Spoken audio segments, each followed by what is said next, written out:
오늘의 주인공은 세례 요한입니다. 요즘 주일날 계속 담임 목사님께서 요한복음을 계속 해주셔가지고 제가 딱히 할 말이 없어요. 근데 최선을 다해서 한번 해보도록 하겠습니다. 세례 요한, 그는 어떤 인물일까요? 세례 요한. 세례 요한은 사가랴와 엘리사벳 사이에서 태어난 그런 인물이죠. 요한복음 1장 6절에 보면 하나님께로서 보냄을 받은 자라고 소개합니다. 또 그리스도를 증거한 마지막 선지자이기도 하고 또 직접적으로 그리스도를 이렇게 보면서 대면하면서 증거한 자이기도 합니다. 요한이라는 이 이름의 뜻은 하나님께서 사랑하시는 자 또는 하나님의 귀한 선물 이런 뜻이 있는데요. 특별히 세례 요한이라고 부르는 이유는 동일한 이름 때문에 그렇습니다. 사도 요한과 구별하기 위해서 세례 요한이라고 부릅니다. 오늘 설교 제목이 겸손한 사명자 세례 요한인데요. 그는 사명을 겸손하게 잘 감당한 사람이다라고 해석해 볼 수 있습니다. 그러면 겸손이 뭘까요? 겸손은 사전적 의미를 찾아보니 남을 존중하고 자기를 내세우지 않는 태도, 이렇게 나오더라고요. 남을 존중하고 자기를 내세우지 않는 태도, 세례 요한을 얘기하는 거죠. 네, 딱 보는 순간 세례 요한이네 이런 생각이 들었습니다. 그러면 우리가 왜 겸손해야 할 이유가 뭘까요? 겸손은 왜 우리는 겸손해야 할까요? 하나님께 쓰임받기 위해서입니다. 그리고 겸손하지 않으면 하나님을 향한 사랑이 빛을 내지 못하기 때문입니다. 다시 말해서 하나님의 사랑으로 깨어지고 겸손해지기 전에는 하나님을 향한 사랑이 빛을 낼 수가 없기 때문입니다. 요한복음은 세례 요한을 위대한 인물이다라고 말합니다. 그는 그리스도의 길을 예비하는 선구자로서 그 예수님의 명성과 사역이 더욱 높아지고 빛을 발할수록 자신을 내려놓은 겸손한 인물이기 때문에 그는 위대하다라고 말합니다. 세례 요한은 자기의 사명과 정체성을 잘 알고 있었기 때문에 우리가 예수님을 위해 더 해야 하고 무엇을 더 해야 하고 무엇을 덜 해야 하는지를 잘 보여준 모범적인 사람이라고 할 수 있습니다. 그래서 오늘 말씀을 통해 세례 요한이 어떻게 예수님의 길을 예비했는지, 예수님과 하나님의 나라를 증언하고 예수님을 높이며 어떻게 기뻐했는지, 또 그리고 사람들에게 경고하며 하나님의 사랑과 권능을 어떻게 증언했는지를 살펴볼 것입니다. 이렇게 살펴보는 가운데 우리는 그리스도 안에서 자기 정체성을 발견하고 나도 주님의 기쁨 되기 원해, 이렇게 내 자신을 겸손히 내려놓는 은혜의 시간이 되시기를 간절히 소망합니다. 오늘 본문 3가지로 나누어서 볼 텐데요. 첫 번째는 세례 요한의 사명은 주님의 길을 예비하는 것입니다. 22절에서 28절까지인데요. 이 복음서에 따르면 이 시기에 세례 요한의 왕성했던 사역은 쇠하여지고 예수님의 사역은 발돋움하기 시작했습니다. 세례 요한에서 예수님으로 이렇게 세간의 관심이 옮겨지는 과정에서 논쟁이나 또는 다툼이나 또 갈등이 벌어졌을 법도 합니다. 그러나 세례 요한은 자기의 명성이 쇠하고 예수님이 흥하시는 상황에 겸손하고 확신 있는 자세로 대응을 했습니다. 겸손과 확신은 자기 사명을 잘 아는 사람이 갖는 특징이거든요. 22절에서 26절까지 다 같이 한번 읽고 넘어가 볼까요? 22절에서 26절까지 한번 다 같이 읽어보겠습니다. 시작. 그 후에 예수께서 제자들과 유대 땅으로 가서 거기 함께 유하시며 세례를 베푸시더라. 요한도 살렘 가까운 에논에서 세례를 베푸니 거기 물이 많음이라. 그러므로 사람들이 와서 세례를 받더라. 요한이 아직 옥에 갇히지 아니하였더라. 한 유대인과 더불어 정결 예식에 대하여 변론이 되었더니 그들이 요한에게 가서 이르되 랍비여, 선생님과 함께 요단강 저편에 있더니 곧 선생님이 증언하시던 이가 세례를 베풀게 사람이 다 그에게로 가더이다. 아멘. 22절에 보면 그 후에 예수께서 제자들과 유대 땅으로 가서 거기 함께 유하시며 세례를 베푸시더라. 드디어 예수님의 공식적인 사역이 시작되었음을 알려주는 그런 구절입니다. 예수님이 천국 복음을 전하기 시작하시고 사람들에게 세례를 베풀게 되면서 많은 사람들이 예수님에게 몰려듭니다. 23절에 보면 요한도 살렘 가까운 에논에서, 여기서 살렘은 평화를 뜻하는 지역입니다. 지역의 살렘인데 샬롬처럼 평화를 뜻하는 것이고, 가까운 에논은 샘을 이야기합니다. 샘 아시죠? 샘이 여러 개 있는 거, 샘을 뜻합니다. 그래서 거기에서 세례를 베푸니 거기 물이 많음이라.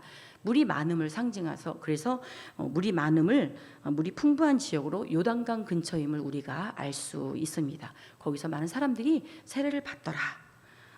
24절에 보면 요한이 아직 옥에 갇히지 아니하였더라. 앞으로 옥에 갇힐 것을 우리에게 알려주고 있고요.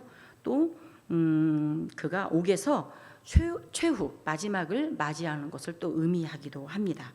25절에 보면 정결 예식에 대하여 한 유대인과 더불어 정결 예식에 대하여 변론이 되었더니 세례를 베푸는 것, 물 세례에 대해서 서로 막 이야기를 나누는 부분입니다. 많은 사람들이 예수님께 몰려드는 그런 모습을 보면서 세례 요한의 제자들의 마음은 아마 좀 불편했을 것입니다. 예수 그리스도께서는 일전에 우리 스승에게서 분명히 세례 요한에게서 세례를 받으셨는데, 이제는 도리어 사람들에게 세례를 베푸시고 계시니 세례 요한의 세례와 그리스도의 세례 중에 과연 누구의 세례가 확실한 권위가 있냐, 이런 것들을 논할 수도 있겠죠. 이러한 문제는 세례 요한의 제자들에게 있어서는 심각한 문제가 될 수 있습니다. 그래서 그들은 세례 요한에게 가서 이 사실을 알리죠. 예수님에게로 많은 사람들이 몰려듭니다. 그리고 세례도 받아요. 막 이렇게. 그러자 세례 요한이 이렇게 대답을 합니다. 27절, 28절 한번 다 같이 읽어보실까요? 시작. 요한이 대답하여 이르되 만일 하늘에서 주신 바 아니면 사람이 아무것도 받을 수 없느니라. 내가 말한 바 나는 그리스도가 아니요 그의 앞에 보내심 증언할 자는 너희니라. 아멘. 세례 요한은 그리스도께서 갖고 계시는 그런 세례 베푸는 권위, 세례를 베풀 수 있는 권위, 이 권위는 하나님께부터 왔다라고 밝힙니다. 27절에 그리스도께서 베푸시는 세례는 사람의 심령을 변화시키는 강권적인 역사가 일어나는 세례이니 아무도 그 권위를 부인할 수 없다는 그런 것입니다. 그리고 28절에 나는 그리스도가 아니야. 그리스도가 아니요. 그의 앞에 보내심을 받은 자야. 내 역할은 사람들에게 그리스도를 가리켜 보이게 하는 것, 이거야. 나의 역할은 그거야 라고 오로지 그의 앞길을 평탄하게 하기 위해서 회개의 세례를 베푸는 자일 뿐이라고 고백합니다. 제자들에게. 그것을 세례 요한은 알기에 세례 요한은 자신을 더 겸손하게 할 수 있었던 것입니다. 사랑하는 성도 여러분, 같이 일하는 동역자가 성공하는 것을 진심으로 기뻐하는 것 쉽지 않죠. 그 기뻐하는 것은 자신들의 사역의 근원이 하나님이심을 기억하는 것입니다. 동역자가 나보다 더 높임을 받고 귀하게 쓰임받는다고 해서 그가 근본적으로 나보다 잘난 것도 아니고 그렇다고 하나님이 나를 버린 것도 아닙니다. 우리 모두는 하나님이 그렇게 나누어 주신 달란트에 따라 최선을 다하는 것입니다. 우리도 세례 요한처럼 사람들을 예수님께로 인도하도록 부름받았습니다. 그러나 하나님이 주신 그런 은사를, 그런 달란트를 제대로 사용하지 않으면 다른 이들에게 그리스도를 전하는 사명을 완수할 수가 없습니다. 하나님이 주신 은사를 주목받기 위한 것으로 만드는 것이 아니라 우리의 사명은 최선을 다해 사람들에게 예수님을 가리켜 보이게 하는 것입니다. 두 번째로 세례 요한의 태도는 겸손하며 그리스도를 기뻐합니다. 29절 30절 말씀인데요. 한번 다 같이 읽어보겠습니다. 시작. 신부를 취하는 자는 신랑 크게 기뻐하나니 나는 이러한 기쁨으로 충만하였노라. 그는 흥하여야 하겠고 나는 쇠하여야 하리라 하니라. 세례 요한이 제자들과 나눈 대화에서 그리스도의 오심을 진심으로 기뻐한 그의 마음을 엿볼 수 있습니다. 예수님의 사역을 시기하지 않고 또 기뻐하는 이유를 설명하기 위해 29절에서 세례 요한은 결혼식 주인공을 주제로 해서 자신과 예수님의 관계를 비유하고 있는데요. 고대 세계의 결혼식에서는 신랑의 친구 역할은 들러리입니다. 들러리는 결혼식 전체를 주관할 만큼 결혼식에서 그 누구보다 중요한 사람입니다. 그러나 결혼식의 참된 주인공은 누구입니까? 신랑입니다. 빙고라고 하면 안 되죠. 네, 신랑입니다. 그런데 들러리는 신랑을 위해 결혼식이 잘 끝날 때까지 열심히 돕습니다. 결혼식이 끝나면 바로 자기 의무가 끝, 내 의무 끝, 완전히 기뻐하죠. 이제 잘했어, 완전히 기뻐하는 것입니다. 이게 고대 결혼식에서 신랑 친구의 역할, 들러리의 역할입니다. 세례 요한이 말한 것은 이렇습니다. 결혼 잔치에서 신랑은 예수님이시며 나는 신랑의 가장 친한 친구일 뿐이야. 신랑의 친구로서 신부를 맞이하는 신랑을 보니 너무너무 기뻐. 이렇게 고백하고 있는 것이지요. 신랑의 친구들이 그러하듯이 세례 요한은 자신의 역할은 신랑을 위해 결혼식을 준비하고 필요할 때 도움을 주고 또 잘 섬기는 것이라고 말을 했습니다. 결혼식에서 주목받아야 할 사람은 신랑의 친구가 아니라 신랑이기 때문입니다. 세례 요한은 예수님을 돕는 역할, 거기에서 완전한 기쁨을 발견하였습니다. 그는 예수님이야말로 신랑이자 그토록 고대하던 그리스도이심을 알았기 때문입니다. 그래서 자기 역할은 신랑을 높이는 것, 그분께 누가 되지 않게 잘하는 것이라고 생각했던 것입니다. 그는 흥하여야 하겠고 나는 쇠하여야 하리라. 쉽지 않은 고백이죠. 주님은 흥하는데 완전 좋아. 근데 나는 쇠하지 말고 조금만 흥하면 안 돼. 뭐 이렇게 생각할 수도 있잖아요. 그렇죠? 네. 여기서 흥하여야, 쇠하여야 이 말은 이제 헬라어 그 동사의 뜻을 볼 때, 헬라어 뜻을 볼 때 이런 때 쓰인 표현입니다. 별들이 이렇게 뜨고 별들이 질 때 표현했던 그런 헬라어 동사입니다. 예수님은 점점 더 그 광채를 발하셔야 하고 세례 요한은 점점 더 그 빛을 잃어야 해. 예수님을 위해서 기꺼이 내가 쇠해야 한다라고 고백한 것이 바로 세례 요한입니다. 너무나 감동이죠. 네. 뜻을 알고 보니 제가 더 감동이 되었습니다. 세례 요한은 우리가 어디서 기쁨을 찾아야 하는지를 잘 가르쳐준 본보기가 됩니다.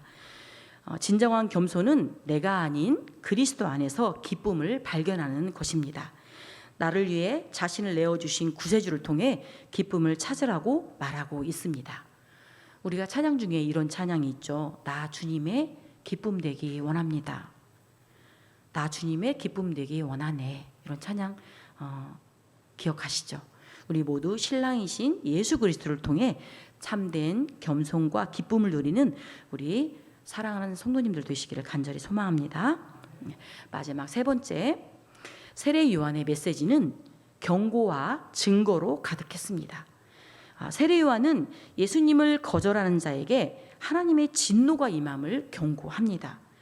또 예수님이 하나님 아버지께서 보내신 분임을 증거하면서 예수님의 우월하심을, 정말 뛰어나신 분임을 이렇게 표현하고 있습니다. 31절에서 34절 말씀 다 같이 한번 읽어보시겠습니다. 시작.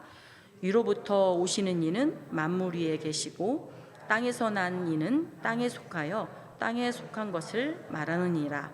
하늘로부터 오시는 이는 만물 위에 계시나니 그가 친히 보고 들은 것을 증언하되 그의 증언을 받는 자가 없도다.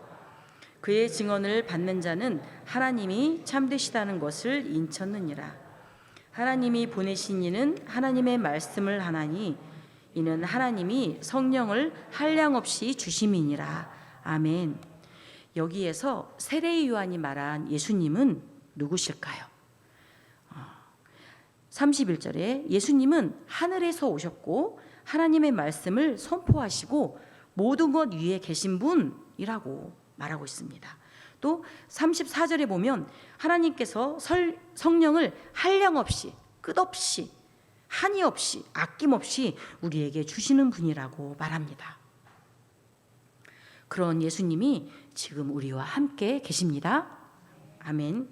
또 경고 메시지로 이어집니다. 하나님의 아들이신 예수님을 거부하는 자들에 대한 그런 경고인데요. 35절, 36절 말씀 같이 읽어보겠습니다. 시작. 아버지께서 아들을 사랑하사 만물을 아들을 믿는 자에게는 영생이 있고 아들에게 순종하지 아니하는 자는 영생을 보지 못하고 도리어 하나님의 진노가 그 위에 머물러 있느니라. 아멘. 오직 예수님만이 하나님의 뜻을 온전히 알고 성취하실 그런 분위기에 하나님께서는 그의 손에 모든 것을 주셨습니다. 즉 인류 구원의 목적을 달성하기 위해 예수 그리스도께 완전한 권위를 다 부여하신 것입니다. 그리고 36절에 아들을 믿는 자에게 영생을 선물로 주시며 죄와 죽음의 삶에서 떠나라 라고 명령하고 계십니다. 그러나 너희가 죄 가운데 거하면 순종하지 아니하면 하나님의 심판을 맞게 될 날이 올 거야 라고 선포하십니다. 세례 요한은 그리스도의 영광을 전할 뿐만 아니라 하나님의 진노에서 구원받는 길에 관해서도 우리에게 증거했습니다. 우리가 마땅히 받아야 할 형벌을 예수님이 대신 받아주심으로써 우리는 구원을 받았습니다. 하나님의 사랑을 신실하게 증거하고 또 하나님의 진노를 피할 수 있는 유일한 방법 무엇입니까? 복음입니다. 그 복음이 세례 요한에게 기쁨이었듯이 우리에게도 기쁨이 되기를 간절히 소망합니다. 네, 여러분이 좋아하시는 결론입니다. 네, 결론입니다. 네. 세례 요한은 예수님의 사역을 직접 증거하는 증인이었습니다. 그는 겸손했기에 예수님의 이름이 자기 이름보다 높여지는 것을 기뻐할 수 있었습니다. 그는 사람들이 예수님을 그냥 아는 것으로 혹은 그분의 사역을 보려고 몰려드는 것으로는 충분하지 않다고 경고하면서도 기뻐했습니다. 하나님이 원하시는 것은 백성들이 예수님을 알고 또 그분을 주님이자 구세주로 영접하는 것입니다. 하나님은 우리에게도 세례 요한과 같은 사명을 주셨습니다. 깨어지고 겸손해지면 하나님께 쓰임받을 수 있습니다. 그렇게 되면 어두운 세상에서 예수 그리스도의 영광을 밝히는 빛의 역할을 할 수 있습니다. 목표는 사람들의 관심과 애정이 예수님께로 향하게 하는 것입니다. 사람들이 예수님을 자기 구주로 알고 영접하는 것보다 더 큰 기쁨과 만족은 없을 것입니다. 내가 원하는 한 가지 무엇입니까? 주님의 기쁨이 되는 것. 내가 원하는 한 가지 무엇입니까? 주님의 기쁨이 되는 것. 찬양을 부르고 싶은데 제가 목이 시원찮아서. 네. 세례 요한이 예수님의 흥하심을 겸손한 자세로 기뻐했던 것처럼 우리도 신랑의 친구로서 겸손한 자세로 사람들의 관심이 내가 아닌 예수 그리스도가 되도록 주님 오시는 그날까지 이 땅 가운데 주님의 사명자로 주님의 기쁨 되는 신실한 그리스도인이 되기를 축복하며 소망합니다. 기도하겠습니다.